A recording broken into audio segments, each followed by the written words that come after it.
This is Talk of the Town, and I'm Faraz, and our guest this morning is Ambika S from the Human Rights Commission of Sri Lanka.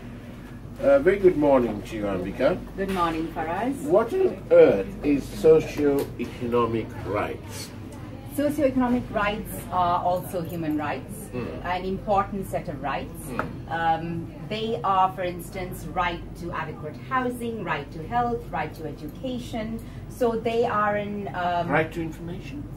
Right to information is also a right, not necessarily a socio-economic right, but and socio-economic rights and civil and political rights are very interconnected. They are very interdependent. And how are socio-economic rights doing in our country? Well, in our country, we don't have socio-economic rights enshrined in the Constitution. Right. They are not justiciable, which means that you can't actually get a you judicial... can't hold them accountable. You can't go to court. Exactly. So you can't go to court and order the return of the National Lotteries Board to another more appropriate ministry. Well, I don't know whether those are the kind of rights we're talking about. We're talking more about the rights of individual citizens to access healthcare, to access livelihood, housing, education, etc. And what about the right to their own property? Definitely, that is also a very important right. And so, how busy are you out in the former conflict areas where people are complaining that in spite of the release of lands, a large number of people are not getting back their lands, nor are they getting compensation where their lands cannot be given for security reasons? Well, we do have an office in the north, and we have received a number of complaints relating to land, land occupied or acquired or in the process of being acquired by state authorities. And in those cases, we actually inquire into the complaints. And if there are violations, we make recommendations to the state authorities to either release the land, give proper compensation, follow due process in acquiring the land, etc. What does Pragit Eknelikoda's case?